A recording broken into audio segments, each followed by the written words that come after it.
Olá, bem-vindo a mais uma atualização da Academia Online de Educação Radiológica. Meu nome é Rangel de Souza e sou radiologista do Grupo Fleury e da Rede DOR, no Rio de Janeiro.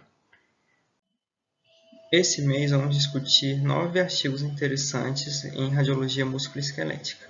Primeiramente, gostaria de agradecer os editores sêniores da CORE, a coordenação no Brasil pela doutora Daniela Braz, a Team Leader, a Aline Serfati e o apoio à tradução pela Ana Carolina Calu. Esse estudo retrospectivo ele procurou avaliar a importância da imagem avançada com as sequências Dixon ponderadas em T1 e T2 na avaliação das lesões de medula vermelha, medula amarela e nas lesões patológicas. Foram incluídos 141 pacientes, sendo 77 controles e 64 com lesões ósseas, sendo 33 benignas e 31 malignas. Que foram realizados em janeiro de 2016 a dezembro de 2017 em um único centro.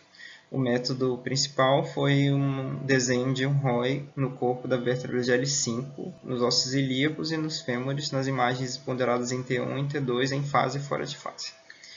E se chegou à conclusão de que as imagens Dixon ponderadas em T2 elas têm uma utilidade significativa na diferenciação desse tipo de lesão, com ótima caracterização. Esse artigo de revisão procurou avaliar se a aversão femoral ela tem algum impacto nos pacientes que são submetidos à artroscopia de quadril. E se questionou se a medição cuidadosa da aversão femoral vai auxiliar no tratamento dos pacientes com impacto femoroacetabular ou displasia do quadril. E se chegou à conclusão de que a aversão femoral é um componente importante da anatomia do quadril e que, dependendo dos graus de versão, seja antiversão ou retroversão, você pode alterar significativamente o planejamento cirúrgico do paciente. Esse estudo retrospectivo ele tentou avaliar se a protrusão do segundo metatarso está relacionada à ruptura da placa plantar. Eles incluíram 166 pacientes, num total de 211 pés, que tinham história de dor no antepé entre março de 2015 e dezembro de 2017. E eles encontraram uma correlação significativa entre o grau de protrusão da cabeça do segundo metatarso e a taxa de ruptura da placa plantar, sendo que a principal limitação é que existem diferenças entre a medida na ressonância e nas radiografias com carga.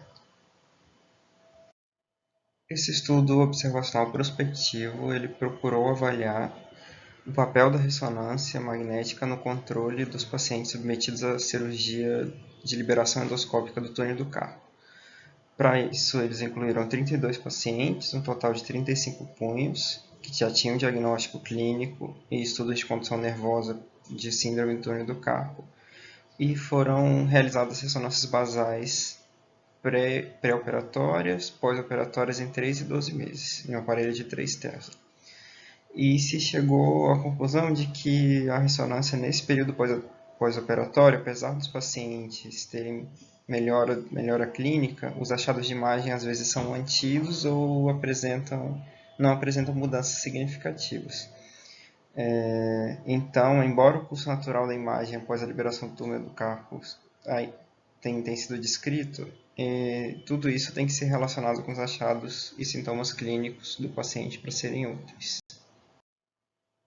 Essa revisão de literatura procurou definir qual a melhor modalidade de imagem para acompanhamento dos pacientes que são submetidos à artroplastia de quadril do tipo metal sobre metal. E procurou avaliar quais as vantagens e desvantagens do ultrassom, da tomografia e ressonância para detectar ou monitorar as complicações relativas ao metal. E foram incluídos 83 artigos publicados entre 2014 e 2019 e chegaram a uma conclusão de que em um cenário de artroplastia de quadril metal sobre metal e com possíveis complicações, o método mais recomendado é a ressonância magnética, ou com a técnica MARS, ou com a técnica de redução de artefatos 3D como primeira linha. O ultrassom é um método alternativo que é barato e tem uma boa acurácia para os tecidos moles. enquanto a tomografia ela só tem uma boa sensibilidade para a osteólise. Esse artigo de revisão ele discutiu a importância da imagem no sarcoma de Paget.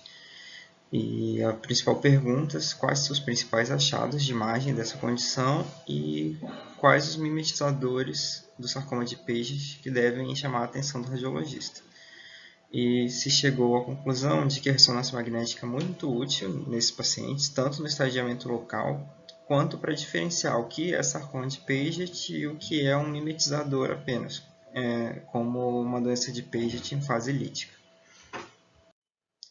Esse estudo ele procurou avaliar se a medida de densidade tomográfica no pré-operatório dos pacientes de instrumentação vertebral superior da coluna, no adulto, pode prever cifose juncional.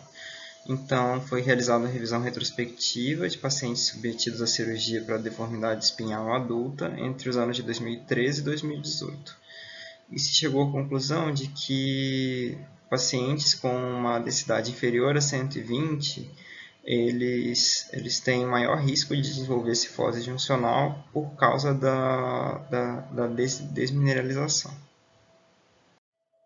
Esse estudo retrospectivo ele teve como principal objetivo avaliar diferentes técnicas para se medir a rotação do componente femoral após uma artroplastia total de joelho.